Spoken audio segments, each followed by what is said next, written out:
The preacher, the Lord is standing beside me and teaching me each and every day and bringing me the lights of all these things. And when I think about this, I really praise God for that. கர்த்தருடைய பரிசுத்த நாமத்திற்கு ஸ்தோத்திரம். Glory be to the holy name of God. நீதிமொழிகள் 1 அதிகாரம் 7 வசனம். Proverbs chapter 1 and verse 7. 1:7. 1:7. கர்த்தருக்கு பயப்படுதலே ஞானத்தின் ஆரம்பம், மூடர் ஞானத்தையும் போதகத்தையும் அசட்டை பண்ணுகிறார்கள். The fear of the Lord is the beginning of knowledge, but fools despise wisdom and instruction. கர்த்தருடைய நாமத்திற்கு மகிமை உண்டாவதாக. Glory be to the holy name of God. ஆண்டவருடைய கிருபையினாலே கடந்த 2 நாட்களாக நாம் இந்த 7ஆம் வசனத்திலேயே நாம் தரித்திருந்து நாம் தியானிக்கிறோம்.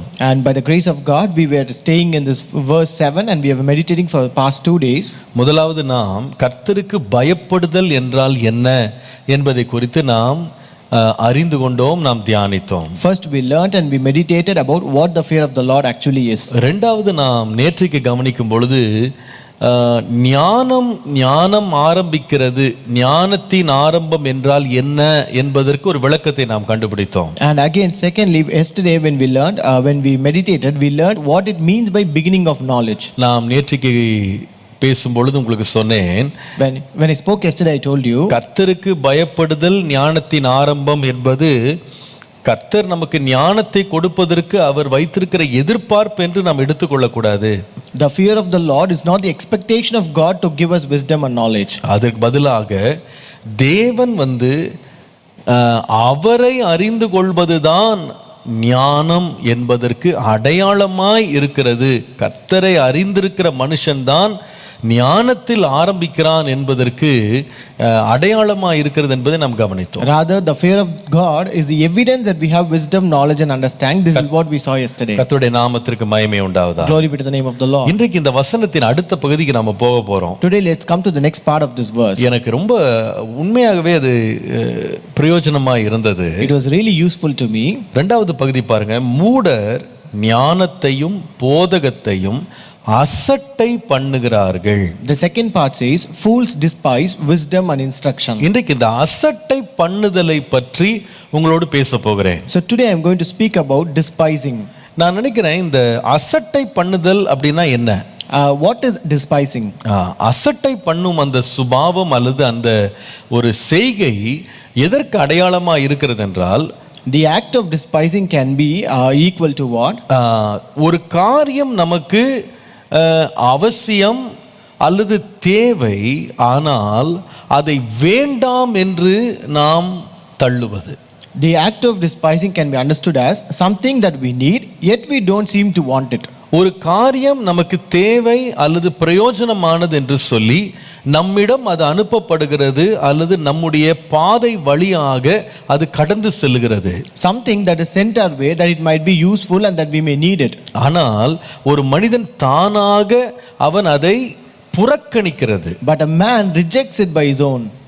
அதாவது நாம் புறக்கணித்த ஒரு காரியம் திரும்ப நமக்கு வராது என்பது அறிவில்லாமல் வேண்டாம் என்று அவனே தானாக சொல்றது. So it is like he rejects it that the way that something that he will let go that can never come back. அதாவது சில காரியங்கள் இருக்கிறது, ஐயோ எனக்கு கிடைக்கவில்லையே என்று ஏங்குகிற சில காரியங்கள் இருக்கிறது. There are some things that we earn and expect that we have not received it.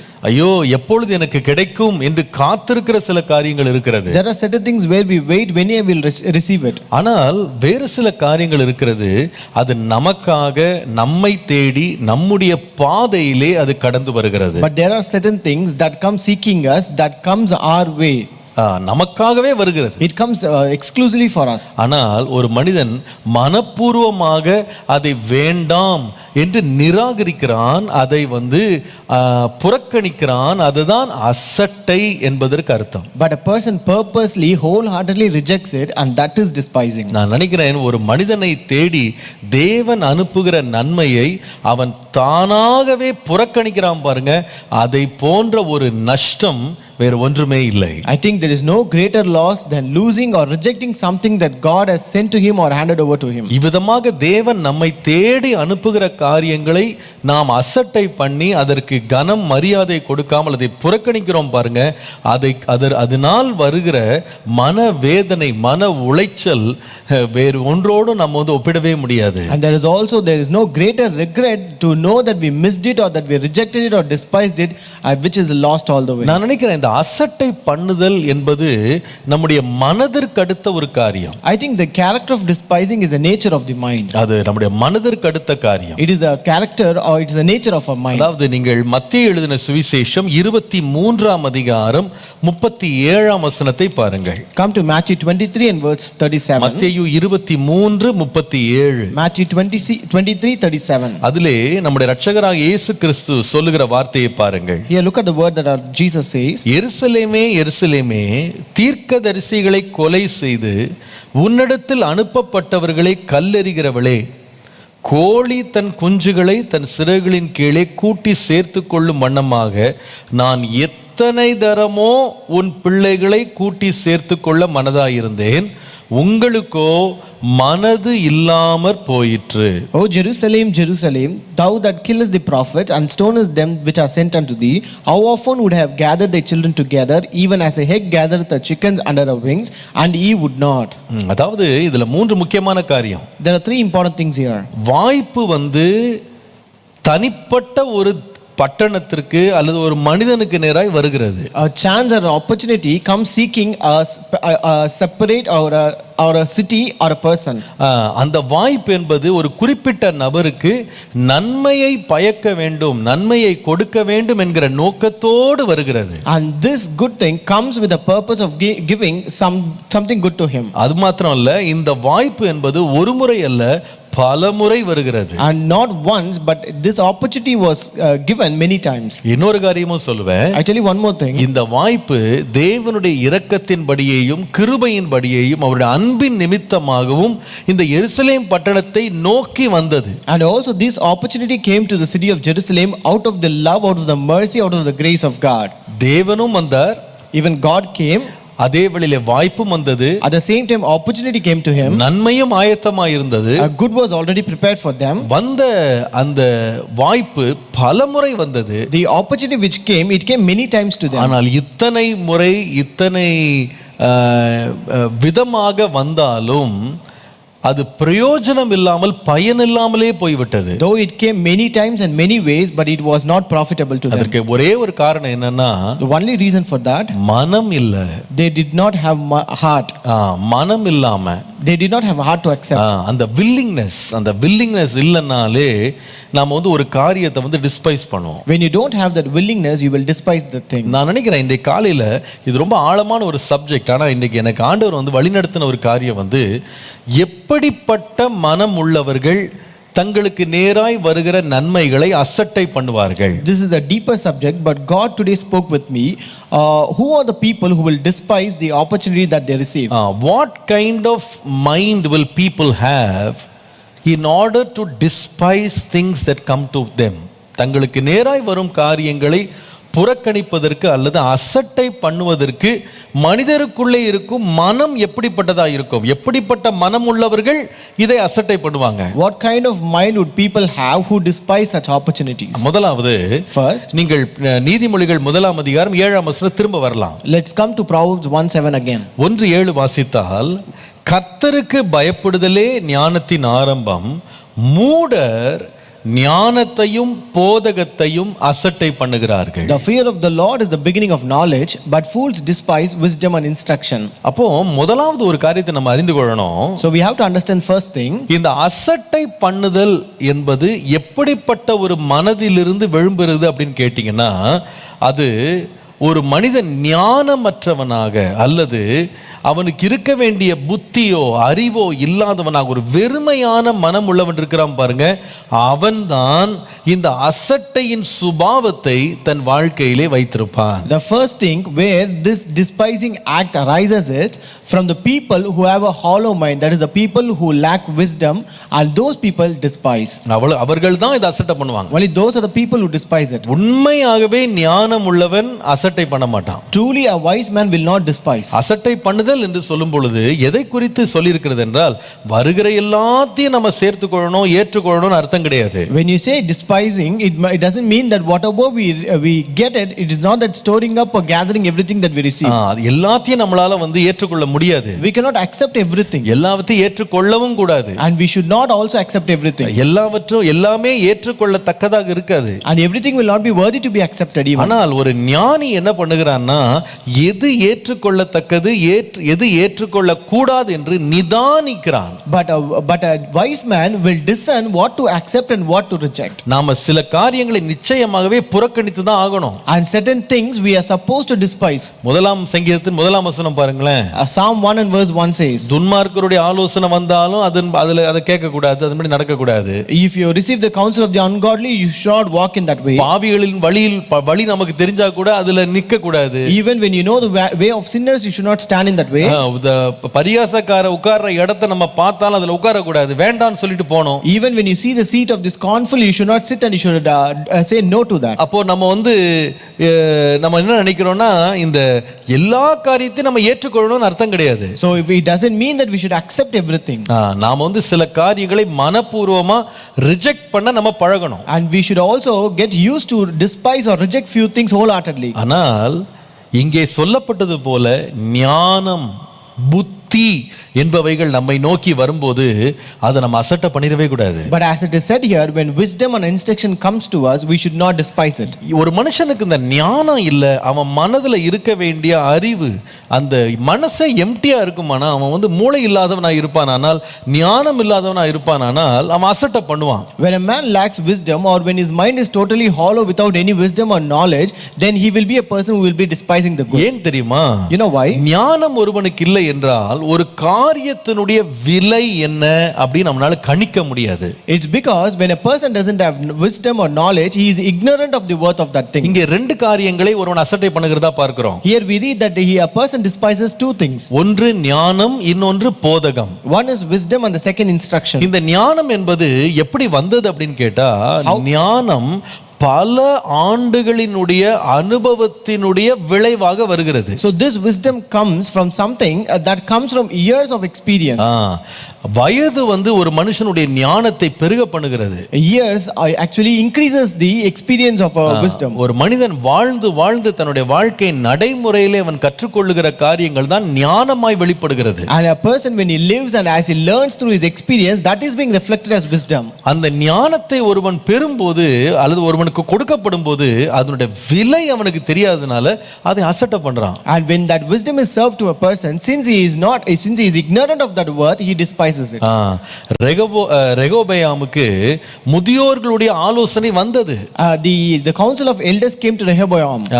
அவர்கள் பல வருடமாக தன்னுடைய தகப்பனாகிய சாலமோன்ட்ட உட்கார்ந்து அவங்க ஞானத்தை கற்றுக்கொண்டு அனுபவம் பெற்று அவங்க ஆலோசனை கொடுத்தாங்க. They were the people who were with his father who learned many things and gained wisdom by experience and gave this counsel to Rehoboam. ஆனா இந்த ரெகோபெயாமுக்கு ஞானம் இல்லை. என்ன ஞானம் இல்லைன்னா இந்த முதியோர் சொல்லுகிற ஞானம் அவர்கள் வெளிப்படுத்துகிற ஞானத்தின் விலை என்ன அப்படின்னு அவனால கண்டுபிடிக்க முடியல. But this Rehoboam did not have wisdom to find the worth of the wisdom and the counsel that is being given by the elders. விலையில்லாத ஆலோசனை கொடுத்த தன்னுடைய இளைஞர்களுடைய ஆலோசனை ரொம்ப பிரஷியஸாக நினைத்து விலையேற பெற்றதா நினைச்சு அதை பின்பற்றினான். But he considered the worthless counsel that is given by his young men, that is friends, and he considered to be a precious one. நல்ல கவனிங்க.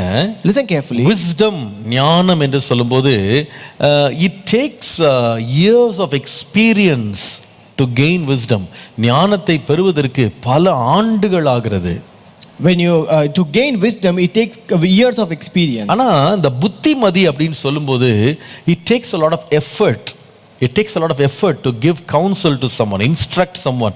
ஒருவருக்கு புத்திமதி கொடுக்கணும்னா அதற்கு ரொம்ப பிரயாசப்படுறாங்க. If you are to instruct someone, you have to take a lot of effort. அதாவது wisdom comes from experience, instruction takes effort. இது ரெண்டையுமே ஒரு மனுஷன் ஞானம் இல்லாதவனா இருப்பானால் அதை அவன் அசட்டை பண்ணுவான். When a person lacks wisdom, he will despise both this wisdom and instruction. நல்லா கவனிங்க. Listen carefully. அது ஞானமா இருந்தாலும் சரி, அது புத்திமதியா இருந்தாலும் சரி, no matter it might be wisdom or instruction, ஆனால் அது போதகம், ஞானம் போதகம், wisdom and instruction, இது ரெண்டுமே நீங்க நல்லா விளங்கிக் கொள்ளணும், நம்முடைய வாழ்க்கையிலே எப்பொழுதுமே நம்மை நோக்கி வராது. So it is not something that comes easily to us always. அது ரொம்ப சுலபமா நமக்கு வரவே வராது. It will not come easily to us. அது ஒவ்வொரு நாளும் நமக்கு கிடைக்காது. It will not come every day. நம்ம எல்லாருக்குமே இந்த பாக்கியம் கிடைக்காது. It's not something that everyone would receive. இதை எல்லா இடத்திலும் பெறவும் முடியாது. And it's not something that can be found everywhere. இது ரொம்ப ரேர். இப்படிப்பட்ட ஞானத்தை நம்ம வழியில காண்பது ரொம்ப rare. It is really rare to find such kind of wisdom on our way. நல்ல போதகர்களை கண்டுபிடிப்பது, நல்ல போதனைகளை பெறுவது என்பது மிக மிக அரிதானது. It is really rare to find such kind of instructions and instructors on our way. நீங்க உண்மையா நீங்க உங்க வாழ்க்கையின் பாதைகள்ல நீங்க ரொம்ப ஞானத்தை நீங்க தேடுனீங்கன்னா அதை நீங்க வந்து இந்த சத்தியத்தை நீங்க உணர்ந்து கொள்வீங்க. Truly if you seek this wisdom and instruction on your way, you will understand this truth. ஐயோ, எத்தனை முறை நமக்கு சரியான ஆலோசனையை புகட்ட, சரியான விதத்துல புத்திமதி சொல்ல ஆட்களை தேடியும் கிடைக்காத பஞ்சம் எந்த காலத்திலும் இருக்கிறது. And we can find in all times that where we seek for good instructors and instruction and counsel and we don't find lack of it. அந்த காலங்கள்ல வந்து பணம் கொடுத்து பயிற்சி கொடுத்து ஞானிகளை சாஸ்திரிகளை வந்து ராஜாக்கள் வந்து தங்களுடைய அரண்மனைகளில அவங்க வைத்திருந்தாங்க. Those days the kings paid huge amount to wise men and trained them and kept them in their palaces. அவங்களுக்கு எந்த ஒரு காரியம்னாலும் உடனே அந்த ஞானிகள் சாஸ்திரிகள் எல்லாரையும் கூப்பிடுவாங்க. In case of any kind of thing they used to call all these wise men to them. ஆனா உங்களுக்கு தெரியும்ல, ரெண்டு சம்பவங்களாவது பைபிள்ல வாசிக்கலாம். But at least we can read two incidents in the Bible. ஒன்று ஆதியாகமத்துல நீங்கள் பார்வோனுடைய சம்பவத்தை பார்க்கும் பொழுது, first in Genesis when you read about the incident of Pharaoh, அவனை சுற்றிலும் திரளான ஞானிகள், அவனை சுற்றிலும் திரளான ஆலோசகர்கள் இருந்தாலும் அவனுடைய சொப்பனத்துக்கு யாருமே விளக்கம் கொடுக்க முடியல. Though there were many wise men around him, there were no one who could give an interpretation of his dream. நீங்கள் தானியேல் புத்தகத்தை தொடர்பில் நேபுகாத்நேச்சாருடைய காலத்துல அவனுக்கு திரளான ஞானிகள் இருந்தாலும் அவனுக்கு அந்த நேரத்தில் அந்த சொப்பனத்தை சொல்லவோ சொப்பனத்தை வியாக்கியானம் பண்ணவோ அவனால கண்டுபிடிக்கவே முடியல. And even in the times of Daniel, though he had so many wise men in his palace, there were no one who can explain or tell his dream and give an interpretation about it. எனக்கு ரொம்ப ஆச்சரியமா இருந்தது, அவ்வளோ பெரிய ஒரு கூட்டத்தில் அவர்கள் அறியாத ஒரு மனுஷனை தான் வந்து இதுவரைக்கும் பார்க்காத கேள்விப்படாத ஒரு மனுஷன் தான் அவர்களுடைய பிரச்சனைக்கு தீர்வை கொடுக்கிற ஞானமான வார்த்தைகள் போதனைகளை கொடுத்ததை அவங்க கண்டுபிடிச்சாங்க. And it is really surprising to see that a person who is unfamiliar, who is not known to them, was the only person who could give a good counsel and that which they expected from him. அதுக்காக அவங்க ரொம்ப காத்திருக்க வேண்டியிருந்தது. They had to wait a lot for that. அவங்க அதுக்காக நிறைய தேட வேண்டியிருந்தது. They had to search for that. ஏன்னா அந்த ஞானம் போதனை அப்படின்றது அது வந்து ரொம்ப விலையேற பெற்றது. அது வந்து நீங்க ரொம்ப காமன் பிளேஸா நீங்க பார்க்க முடியாது. Because this wisdom and instruction is very precious and you cannot find it in a common place. பாருங்க, வளர்ந்தவங்க வயதானவங்க எல்லாரும் ஞானி கிடையாது. When you see all the people who are grown up in age and who have experience are not wise men. நல்லா பேசுறவங்க எல்லாரும் பெரிய போதகனும் கிடையாது. All people who are eloquent are not wise people. இப்படிப்பட்டவர்களை நம்முடைய வாழ்நாட்கள்ல வந்து கண்டுபிடிப்பது அப்படின்றது ரொம்ப ரொம்ப ரொம்ப ரொம்ப அரிது. It is really a rare thing to find such kind of people in our life. நீங்க ஆவிக்குரிய வட்டாரங்களை கூட நீங்க பாருங்களேன். Even when you look at your spiritual surroundings, நூற்றுக்கணக்கான போதகன்மார் இன்னைக்கு ஆன்லைன்ல நம்ம பார்க்கிறோம், நம்ம கவனிக்கிறோம். Today we listen to hundreds of preachers preaching and we listen to them. ஆனால் அப்படிப்பட்டவர்களில் சிலரை தான் நம்முடைய இருதயம் வந்து உண்மையா ஞானம் உள்ள இருதயம் வந்து ஞானிகளையும் அதுல வந்து போதக சமர்த்தர்களையும் நம்மளால கண்டுபிடிக்க முடியும். And only among so many people a wise heart only can discern and find out a good preacher and a teacher. Mic எடுத்தவங்க எல்லாருமே என்ன ஆயிர முடியாது, பெரிய ஞானிகளா இருக்க முடியாது, பெரிய போதகர்களா இருக்க முடியாது. அதான் உண்மை. Not everyone who holds a mic can become a wise man and a preacher. அதனால இது ரொம்ப அரிதான ஒரு காரியம். Therefore this is a rare thing. ஒரு மனுஷனுக்கு ஞானம் இல்லை, அவனுடைய மனது வந்து ஞானத்தினால் நிரம்பல அப்படின்னா அவன் நிச்சயமாகவே இதை கண்டுபிடிக்கவும் மாட்டான். தன்னை தேடி வருகிற ஞானத்தையும் போதகத்தையும் அவன் அசட்டை பண்ணுவான். If a person's mind is not filled with wisdom, when he lacks wisdom, he will not find it and he will surely despise wisdom and instruction. அது தன்னை விட்டு கடந்து போன பிறகுதான் இவன் கைக்கு வந்து அதை அவன் நழுவ விட்ட பிறகு அதனால் வருகிற நஷ்டங்கள் அவன் அனுபவிச்ச பிறகுதான் அவன் வந்து அதை கண்டுபிடிப்பான். And only when they let go away or slip away the chance, and then only when they reap the consequence out of it, only then they will realize it. அதனால தான் நீங்கள் அதே நீதிமொழிகள்ல 5ஆம் அதிகாரம் 7 முதல் 8 வசனங்களை வாசித்தீங்கன்னா, that's why when you read in Proverbs chapter 5 verses 7 to 8, அங்கே அந்த பேரன பரஸ்திரியை பற்றி வாசிக்கிறோம். immoral woman. Here you read about immoral woman. அந்த பரஸ்திரியை குறித்து தகப்பனும் தாயும் வந்து ஆலோசனை கொடுக்குறாங்க. Here the father and mother give counsel about that woman. அவங்க இன்ஸ்ட்ரக்ஷன் கொடுக்குறாங்க, போதனை கொடுக்குறாங்க. They give instruction about her. அப்போ அவங்க சொல்றாங்க 7ஆம் 8ஆம் வசனம் எல்லாம் வாசிக்க விரும்பல, 2 வசனங்களை வாசிக்கிறேன். Verses 7 and 8. ஆதலால் பிள்ளைகளே இப்பொழுது எனக்கு செவி கொடுங்கள், என் வாயின் வசனங்களை விட்டு நீங்காதிருங்கள். உன் வழியை அவளுக்கு தூரப்படுத்து, அவளுடைய வீட்டின் வாசலை கிட்டி சேராதே. Therefore hear me now, my children, and do not depart from the words of my mouth. Remove your way far from her, and do not go near the door of her house. நீங்க முதலாம் வசனத்துல இருந்து இத பத்தி வாசிக்கிட்டே வரலாம். You can read about this from verse 1. ஆனா இவ்வளவு ஆலோசனை, புத்திமதி, ஞானம் இந்த மகனுக்கு கிடைத்தாலும், though the son received so much of instruction and wisdom from his parents, அதை ஏற்றுக்கொள்வதும் ஏற்றுக்கொள்ளாததும் அவன் கையில இருக்கு. it is his own will to accept it or despise it. அதாவது ஒரு ஞானமுள்ள மகன் என்ன செய்வான்னா, இந்த புத்திமதிகள் போதனைகளை கேட்டு உணர்வடைந்து எச்சரிப்படைந்து அதை ஏற்றுக்கொள்வான். A wise son will, when he hears this, he will be realizing, he will be convicted and he will accept it. ஆனால் ஒருவனுக்கு ஞானம் மாத்திரம் இல்லைன்னா, அவனுக்கு நேரா வந்த போதகம், அவனுக்கு நேராய் வந்த ஞான வார்த்தைகளை அவன் அசட்டை பண்ணுவான். But when he lacks wisdom, he will surely despise the words of wisdom and instruction. ஆகவேதான் எச்சரிப்பு சொல்லப்படுகிறது. That's why the warning is given here. 11ஆம் வசனத்திலிருந்து பாருங்க. From verse 11 onwards. முடிவிலே உன் மாமிசமும் உன் சரீரமும் உருவழியும் போது நீ துக்கித்து, ஐயோ போதகத்தை நான் வெறுத்தேனே, கடிந்து கொள்ளுதல் என் மனம் அலட்சியம் பண்ணினதே, என் போதகரின் சொல்லை நான் கேளாமலும் எனக்கு உபதேசம் பண்ணினவர்களுக்கு என் செவியை சாயாமலும் போனேனே, சபைக்குள்ளும் சங்கத்திற்குள்ளும் கொஞ்சம் குறைய எல்லா தீமைக்கும் உள்ளானேனே என்று முறையிடுவாய். From verse 11 it says, and you mourn at last when your flesh and your body are consumed, and say, how I have hated instruction and my heart despised correction. I have not obeyed the voice of my teachers, nor inclined my ear to those who instructed me. I was on the verge of total ruin in the midst of the assembly and congregation. இந்த பிரச்சனை எல்லாம் வந்தது காரணம் என்னன்னா, புத்திமதியோ அறிவோ ஞானமோ அவனை தேடி வராததுனால கிடையாது. The reason why he had to encounter this problem is that it's not that the wisdom and instruction did not come seeking him. 12ஆம் வசனம் சொல்லுது, verse 12 says, போதகத்தை வெறுத்தேனே, கடிந்து கொள்ளுதலை என் மனம் அலட்சியம் பண்ணினதே. verse 12 says, how I have hated instruction and my heart despised correction. என்ன பண்ணானா? What did he do? ஞானத்தை அலட்சியம் பண்ணான். He despised correction. இந்த ஞானம் உள்ளவன் வந்து அந்த போதகத்தையும் புத்திமதியையும் ஞானத்தையும் அவன் அசட்டை பண்ணவே மாட்டான். A wise man or a wise son will not despise this wisdom and instruction. கர்த்தருடைய நாமத்துக்கு மகிமை உண்டாதாக. Glory be to the name of the Lord. நம்ம தமிழ்ல ஒரு வார்த்தை சொல்லுவாங்க.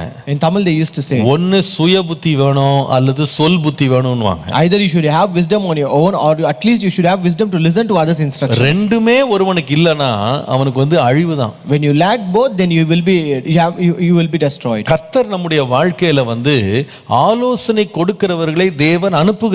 God really sends people who give counsels and instruction to us in our life. ஆனால் அதை ஏற்றுக்கொள்வதும் அதை நிராகரிப்பதும் நம்ம கையில தான் இருக்கு. But it is on our hand whether to accept it or despise it. நான் சொல்லுவேன், இன்னைக்கு காலையில நாம் வந்து முதலாவது ஒன்றை கண்டுபிடிக்கணும். ஒரு மனுஷன் தன்னுடைய வாழ்க்கையில ஞானமற்று இருப்பானானால் அவன் வந்து தனக்கு நேராய் வருகிற புத்திமதிகளை அவன் விருப்பத்தோடு அசட்டை பண்ணுகிறவனாய் இருப்பான். I tell you this morning, if a person is with a hollow mind who lacks wisdom, then he will be a person who despises wisdom and instruction. ரெண்டாவது, யார் அசட்டை பண்ணுவாங்க தெரியுமா? எப்படிப்பட்ட மனம் உள்ளவங்க அக்செப்ட் பண்ண ரிஜெக்ட் பண்ணுவாங்க தெரியுமா? டிஸ்பைஸ் பண்ணுவாங்க தெரியுமா? Second, what kind of mind will a people who despise this? நீங்கள் நீதிமொழிகள் 1ஆம் அதிகாரம் 30ஆம் வசனம் பாத்தீங்கன்னா, when you come to Proverbs 1 and verse 30, என் ஆலோசனையை அவர்கள் விரும்பவில்லை, என் கடிந்து கொள்ளுதலை எல்லாம் அசட்டை பண்ணினார்கள். They would have none of my counsel and despise my every rebuke. என்னுடைய என்னுடைய ஆலோசனை அவர்கள் விரும்பலையா, என் கடிந்து கொள்ளுதலை எல்லாம் அசட்டை பண்ணாங்க. They would have none of my counsel and despise my every rebuke. எனக்கு அந்த வார்த்தை எனக்கு ரொம்ப தொட்ட வார்த்தை என்னுடைய கடிந்து கொள்ளுதலை எல்லாத்தையும் அசட்டை பண்ணாங்க. And here the word which I liked is they despised my every rebuke. ரெண்டாவது, எப்படிப்பட்ட மனம் உள்ளவங்க ஆலோசனைகளை அசட்டை பண்ணுவாங்க தெரியுமா? Second, what kind of people who with a mindset will despise this? தன்னுடைய மனதுல நிதானிப்பு இல்லாமல் அல்லது ஒரு பொறுமை இல்லாமல் எல்லாவற்றையும் அவசரப்பட்டு முடிவெடுக்கிறான் பாருங்க, அவனுடைய வாழ்க்கையில இந்த அசட்டை பண்ணுகிற சுபாவம் நிச்சயமா இருக்கும். People with a hasty mind who are impatient will surely despise this.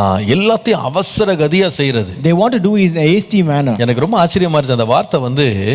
அவங்க கிட்ட எத்தனையோ ஆலோசனை வந்துச்சான், எத்தனையோ கடிந்து கொள்ளுதல் வந்துச்சான். ஆனா அந்த கடிந்து கொள்ளுதல் ஒண்ணு கூட உட்கார்ந்து இதை செய்யலாமே, இதை முயற்சி பண்ணலாமே, இதை யோசிக்கலாமே அப்படின்னு ஒன்றுக்கு கூட என்ன பண்ணலன்னா இடம் கொடுக்கவே இல்லை. It is really surprising me here because there came many counsel, there came many rebuke, but he never even took time to think or probe or give time to decide whether to accept it or do. ஒரு ஆலோசனை கூட அவன் நேரம் கொடுக்கல. He did not give time for even one counsel. ஏன்னா அவர்களுக்கு இருக்கிற ஆத்திரம், அவர்களுக்கு இருக்கிற அவசரம். It's because of the hastiness that they had. இன்னைக்கு பாருங்க, கர்த்தர் நமக்கு வழியில எத்தனையோ ஆலோசனைகளை அனுப்புறாரு.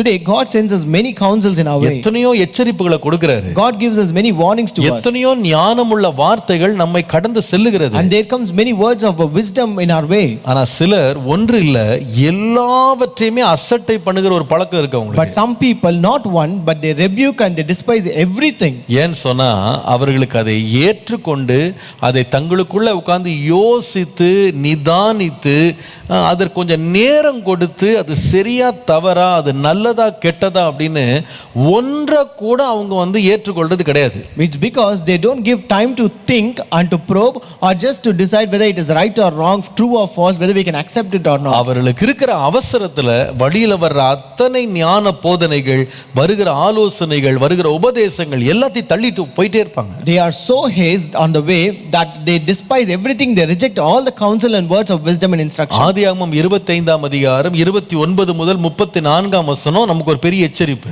And Genesis 25 verses 29 to 34 is a great warning to us. 34ஆம் வசனத்தை பாருங்க. Read verse 34. ஆதியாகமம் 25:34. Genesis 25:34. அப்பொழுது யாக்கோபு ஏசாவுக்கு அப்பத்தையும் பயர்கூழையும் கொடுத்தான். அவன் புசித்து குடித்து எழுந்திருந்து போய்விட்டான். இப்படி ஏசா தன் சேஷ்ட புத்திர பாகத்தை அலட்சியம் பண்ணினான். And Jacob gave Esau bread and stew of lentils. Then he ate and drank, arose and went his way. Thus Esau despised his birthright. இவனுடைய பிரச்சனை என்ன தெரியுமா? You know what is his problem here? அவசரம், haste. அவசரம் வந்ததனால தான் அசட்டை பின்தொடர்ந்தது. Since there was hasty mind, they came despising all the way. அவனுக்கு தம்பி கேக்குறது என்னன்னு அவனுக்கு தெரியும். He know what his brother is asking him. ஒரே ஒரு கப் கூளை கொடுத்த கேட்டா அவன் சேஷ்டபுத்திர பாகத்தை கேக்குறான். So just for one cup of stew he was asking for his birthright. இது ஒரு சாதாரண காரியம் கிடையாது. This is not an ordinary thing. இத கொடுத்துட்டா 2 மடங்கு ஆசீர்வாதம் தம்பிக்கு போய்டும். So if he gives this, his brother will get double fold of blessing. இதெல்லாம் தெரியாம ஒண்ணு அவன் கொடுக்கல. It's not that he is unaware of it. என்ன பிரச்சனைனா அவசரம். But the problem is he was very hasty. அவனை 32ஆம் வசனம் படித்தீங்கன்னா verse 32 says, அவனுக்கு களைப்பு இருந்தது உண்மைதான், அவனுக்கு பசி இருந்தது உண்மைதான். It's true that he was hungry and he was weary. ஆனால் ஏசாவுடைய வார்த்தையை பாருங்களேன். But look at the words of Esau. ஏசா சொல்லுகிறான், இதோ நான் சாக போகிறேனே, இந்த சேஷ்டபுத்திர பாகம் எனக்கு என்னத்திற்கு அப்படின்னு சொன்னான். Here Esau said, look, I am about to die, so what is this birthright to me? என்னவா? What is it?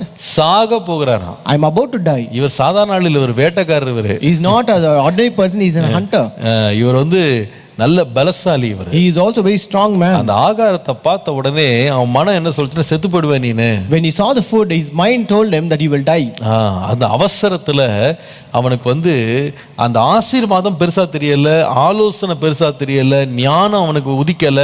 அந்த அவசரம் என்ன பண்ணுச்சுன்னா, இதை இப்போதைக்கு சாப்பிட்டா போதும். Since he was hasty, he did not consider or bother that a blessing to be a greater or wisdom to be greater. Just he want that food to eat now. சில பேர் பார்த்திருக்கீங்களா, ஆலோசனை கொடுக்கும்போது அவங்க வந்து வேற ஏதோ ஒரு அவசரத்துல இருப்பாங்க. Have you noticed people when you give some instruction and counsel, they will be in some other hasty thing. அவங்க வந்து அவங்க நினைச்சதை செஞ்சிரணும். They want to do what they think. அவங்க நினைச்சதை வாங்கிரணும். They want to buy what they thought. அவங்க அந்த ஆலோசனைக்கு ஒரு நைட் கூட உட்கார்ந்து யோசிக்க மாட்டாங்க. They will not even sit for a night and think about this counsel. அது வந்து ஒரு 10 நிமிஷம் கூட தனியா உட்கார்ந்து இப்படி ஒரு ஆலோசனை நோக்கி வருது, இப்படி ஒரு ஞானம் வருது, இப்படி ஒரு போதனை வருது, இது நம்ம கொஞ்சம் உட்கார்ந்து யோசிப்போம் அப்படின்னு அந்த யோசிக்கிறதுக்கே நேரம் கொடுக்க மாட்டாங்க. They don't even give time, even 10 minutes of time to think. See, I am receiving this counsel, I am receiving these words of wisdom, let me think about it. They will never even think. அவர்களிடத்துல வருகிற அத்தனை ஆலோசனைகளையும் உடனே அசட்டை பண்ணிடுவாங்க. They will despise every counsel that they receive immediately. அதை உட்கார்ந்து ஆராய்ச்சி பண்ணுவோம், அதை உட்கார்ந்து கொஞ்சம் யோசிப்போம், நம்ம ஒன்றும் செய்ய போறது இல்லை, யோசித்தாது பார்ப்போம் அப்படின்னு ஒரு பொறுமை இருக்காது. They don't have a patience. Just at least we're not going to do that. At least we will sit and analyze it. Let us think about it. நான் சொல்லுவேன், யாருக்கு வந்து இந்த ஆலோசனைகள், ஞானம், புத்திமதி, போதனை எல்லாம் அசட்டை பண்ற சுபாவம் இருக்கும்னா, முதலாவது சொன்ன people with a hollow mind, ஞானமற்றவர்கள் தான் அதை செய்வாங்க. I told you who are the people who will despise this wisdom and instruction. First I told you people who have a hollow mind. இரண்டாவது நான் சொன்னேன், யார் இந்த அசட்டை பண்ணுகிற சுபாவத்தில் இருப்பாங்க அப்படின்னு கேட்டா, அவர்கள் அவசர மனம், அவசர குணம் இருக்கிறாங்க பாருங்க, அவங்க தான் இந்த அசட்டைக்கு ரொம்ப சீக்கிரமா விழுந்துருவாங்க. And second are the people with a hasty mind who will despise and fall for this despise. மூன்றாவது, யார் இந்த அசட்டையின் சுபாவத்திற்குள்ள ஆவாங்க என்று கேட்டா, and third who will be under this despising. நீதிமொழிகள் 23ஆம் அதிகாரம் வாங்களேன். Come to Proverbs 23. நீதிமொழிகள் 23:22. Proverbs 23 verse 22. உன்னை பெற்ற தகப்பனுக்கு செவிகொடு, உன் தாய் வயது சென்றவள் ஆகும்போது அவளை அசட்டை பண்ணாதே. Listen to your father who begot you, and do not despise your mother when she is old. பாருங்க, இங்க வந்து ரொம்ப முக்கியமான ஒரு வார்த்தை இருக்கு. Here it's a very important word here. உன் தாய் வயது சென்றவள் ஆகும்போது அவளை அசட்டை பண்ணாதே. Do not despise your mother when she is old. அதாவது இது என்ன நமக்கு வந்து மறைமுகமா சொல்லுது அப்படின்னா, so what does it indirectly convey us? அதாவது ஒரு காலம் இருந்தது, நீ வந்து ஒரு குழந்தையாக, நீ வயது குறைந்தவளாக நீ இருந்தாய், உன் தாய் வந்து வயது முதிர்ந்தவர்களா இருந்தாங்க. There was once when you were very young in age and your mother was very old. இல்ல, வெரி ஓல்ட், வயதானவர்களா இருந்தாங்க. She was of age. ஆனா இப்போ என்ன ஆயிடுச்சுன்னா, உனக்கு வயது கொஞ்சம் அதிகமாயிடுச்சு. But now you have increased in your age. ஆனால் உன் தாயோ மிகுந்த வயது உள்ளவளாக மாறிட்டா. But your mother is very old now. அதே தாய் தான், it is the same mother, அதே ஆலோசனை தான் அவங்க கொடுக்குறாங்க. and it is the same counsel that is given. ஆனா இன்றைக்கு ஏன் அந்த ஆலோசனை கேட்க மறுக்கிறாய் என்று சொன்னால், but why are you rejecting the counsel today? அந்த தாயினுடைய வயதின் காரணமாக அவர்களை நாம அசட்டை பண்றோம். We despise them just for sake of their age. அதாவது அவங்க சரீரத்துல எப்படி அவங்க பலவீனமா இருக்கிறாங்களோ, அவங்க எல்லாவற்றையும் அவங்க திறம்பட செய்ய முடியாம இருக்கிறாங்களோ, நம்ம என்ன நினைச்சுறோம்னா அவங்க மூளையும் அதே மாதிரி தான் இருக்கு நம்ம நினைச்சோம். We assume that like how physically she is very weak and she cannot do things on her own, similarly her mind is also weak and she cannot give such counsel. அப்படி நம்ம நினைக்கிறோம். That is how we think. சில பேர் நம்ம என்ன நினைக்கிறோம்னா, எனக்கு இளம் வயதா இருக்கு, அப்ப என் மூளையும் ரொம்ப இளமையா இருக்கும் நம்ம நினைக்கிறோம். Many times we think I am very young in age and so my mind will also be very young. மூன்றாவது காரணம் என்ன தெரியுமாங்க, ஏன் ஒருத்தன் அசட்டை பண்ணுவான் தெரியுமா? You know why? What is the third reason why a person will despise? தன்னை குறித்து ஒரு மனுஷனுக்குள்ள பெருமை இருக்கு பாருங்க, அதுதான் அவனை அசட்டை பண்ண வைக்கும். People when they have a haughty mind about themselves, they will despise. அதனால தான் ஒரு வயது சென்ற தாயை அவன் அசட்டை பண்றான். That's why they despise a mother who is very old in age. ஒரு மனுஷனுடைய உள்ளத்துல தாழ்மை இல்லை என்றால் அவனால் ஆலோசனையோ புத்திமதியையோ ஞானத்தையோ அவன் கேட்கவே முடியாது. If there is no humility in the heart of a person, he cannot accept this wisdom or instruction or understanding. இந்த மகன் என்ன நினைக்கிறான் தெரியுமா? You know what does the son think? ஓ, இப்போ நான் ரொம்ப படிச்சிட்டேன், now I am well educated, இப்போ நான் ரொம்ப ஞானியா இருக்கிறேன், now I am a wise man, இப்போ எனக்கு எல்லாமே தெரியும், now I know everything, நான் உலகத்தை எல்லாம் தெரிஞ்சு வச்சுக்கிட்டேன், இப்போ I have known the world now. ஓ, எங்க வயதான எங்க பெற்றோருக்கு என்ன தெரியும் இப்போ? What will my aged parents know? அவங்க இப்போ நிகழ்கால காரியங்கள்லாம் ஒண்ணுமே தெரியாது. They don't know the things of the present age. அவங்க பழங்கால மக்கள், they are ancient people. அவங்களுக்குலாம் ஆலோசனை கொடுக்க தெரியாது. They don't know how to give counsel. அவங்களுக்கு ஞானம் இல்ல. They don't have wisdom. அதனால முதிர் வயது உள்ள தன்னுடைய பெற்றோரை வந்து இவங்க அசட்டை பண்ணிட்டு தங்களுக்கு எல்லாம் தெரியும்ன்ற ஒரு மன மனப்பான்மை உள்ள வளர்த்துக்கிறாங்க. Therefore they despise their parents who are very old in age, and they have a haughty mind that they know everything. எனக்கு தெரிந்த வரைக்கும் As far as I know, அநேக காரியங்களை முதியவர்கள் சொல்றது நமக்கு ஒருவேளை உடனே விளங்காமல் உடனே புரியாம இருந்தாலும் காலம் வரும்போது அதுவும் நமக்கு புரியும். many things that are spoken by elders may not be that we may not be able to understand immediately, but when time comes we will surely understand it. அதனால தான் வந்து அந்த அந்த அந்த ஆதி காலத்துல இருக்கிற அந்த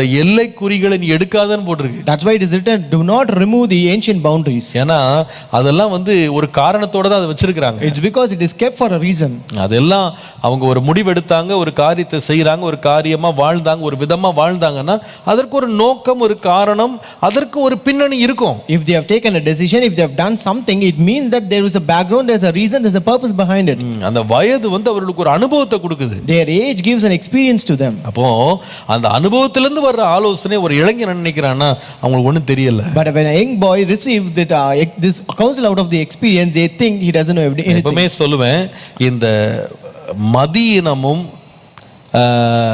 அதே வேளையில் அந்த மதியினமும் பெருமை இருக்கு பாருங்க, இது ரெண்டும் வந்து ரொம்ப டேஞ்சரஸ் காம்பினேஷன். அது I always tell, foolishness with pride is a dangerous combination. ரொம்ப டேஞ்சரஸ். அது It is very dangerous. நமக்கு எந்த நேரமும் வந்து அந்த பெருமை இருக்க கூடாது. பெருமை இருக்குமானா அதோட சேர்ந்து ஆலோசனை கேட்காம போயிடுவோமானா பெரிய டேஞ்சர் அது. And we should never have pride, and when we have this pride and at the same time when we don't listen to the counsel, it is a really a dangerous thing. நம்முடைய இரட்சகராக இயேசு கிறிஸ்துவின் உபதேசத்தை பரிசேயர் சதுசேயர் ஏன் அவருடைய சொந்த ஊரார் கேட்காம போனதுக்கே காரணம் என்னன்னா தங்களை பற்றி அவர்கள் நினைத்த ஒரு பெருமையான எண்ணம். The reason why Pharisees and Sadducees and also even his own family members and the people of his own city did not listen to the preachings of Jesus is because they know they had a haughty mind about themselves. நீங்கள் மத்தேயு 13ஆம் அதிகாரம் 54 57 வருவீர்களானா, when you read Matthew chapter 13 verses 54 to 57, இயேசு தன்னுடைய சொந்த ஊராகிய நாசரேத்துக்கு போறாரு. Jesus went to his own country Nazareth. அவருடைய ஜெபாலயத்திலே போய் அவர் உபதேசம் பண்ணினார். And he was teaching in the synagogue. உடனே அவங்க எல்லாரும் ஆச்சரியப்பட்டு சொல்றாங்க, இவனுக்கு இந்த ஞானமும் 54ஆம் வசனம், இவனுக்கு இந்த ஞானமும் இந்த பலத்த செய்கைகளும் எப்படி வந்ததுன்னு கேட்டாங்க. And in verse 54 they were astonished and said, where did this man get this wisdom and these mighty works? அப்ப என்ன வந்தது அவங்கள நோக்கி? So what came to them? சொல்லுங்க, என்ன வந்தது? What came to them? ஞானம் வந்தது. There came wisdom. பலத்த செய்கைகள் இயேசுவின் மூலமாய் வருகிறது. And mighty works also came through Jesus. ஆனா இப்ப பிரச்சனை ஒன்னு இருக்கு. But there's a problem now. இப்ப பாருங்க 55 ல இருந்து 56 பாருங்க. Verses 55 to 56. அங்க வாசிக்கிறோம். We read here, இவன் தச்சனுடைய குமாரன் அல்லவா? Is this not the carpenter's son? இவன் தாய் மரியாள் என்பவள் அல்லவா? Is not his mother called Mary? யாக்கோபு, யோசே, சீமோன், யூதா என்பவர்கள் இவனுக்கு சகோதரர் அல்லவா? And his brothers James, Joseph, Simon and Judas. 56ஆம் வசனத்துல இவனுடைய சகோதரிகள் எல்லாரும் நம்மிடத்தில் இருக்கிறார்கள் அல்லவா? And verse 56 says, and his sisters are there not with us?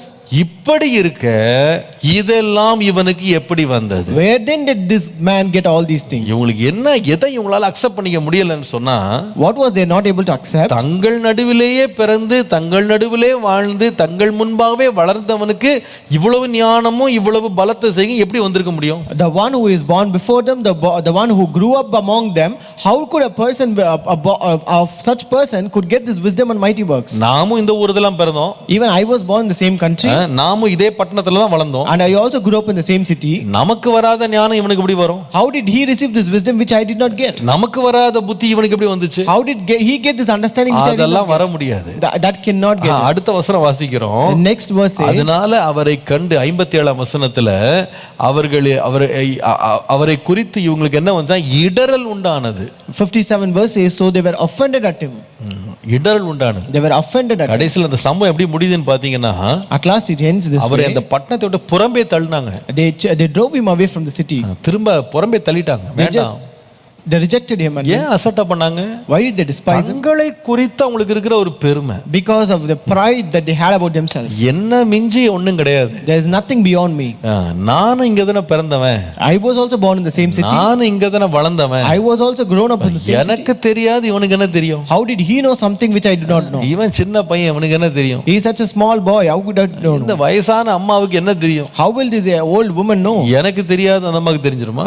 Will she know what I do not know? அந்த பெருமை இருக்கு பாருங்க, அந்த பெருமை தான் அந்த பெருமையின் எண்ணம், அகந்தையின் எண்ணம் இருக்கு பாருங்க, அதுதான் ஒரு மனிதன் தனக்கு நேராய் வருகிற ஞானத்தையும் போதகத்தையும் அசட்டை பண்ண வைக்கிறது. And that haughty mind, that pride in the haughty mind is the one which will make a person to despise wisdom and instruction. கடைசியாக இந்த அசட்டை பண்ணுதல் சுபாவம் எந்த மனதிலிருந்து வருது தெரியுமா? At last, from where will this despise come? நீதிமொழிகள் 14ஆம் அதிகாரம் 2ஆம் வசனம் பாருங்க. Proverbs 14 and verse 2. நிதானமாய் நடக்கிறவன் கர்த்தருக்கு பயப்படுகிறான், தன் வழிகளில் தாறுமாறானவனோ அவரை அலட்சியம் பண்ணுகிறான். He who walks in his uprightness fears the Lord, but he who is perverse in his ways despises him. நாலாவது, யார் இந்த அசட்டை பண்ணுதலின் சுபாவத்தை அவங்க வாழ்க்கையில் வைத்திருக்கிறாங்கன்னு சொன்னால், அவங்க மனதில் அல்லது அவங்க வாழ்க்கையில் நாம் இங்கே வாசிக்கிறோம் 14:2, வழிகளில் தாறுமாறு உள்ளவர்கள். The fourth one who will have this despising act is they are the people with a heinous mind.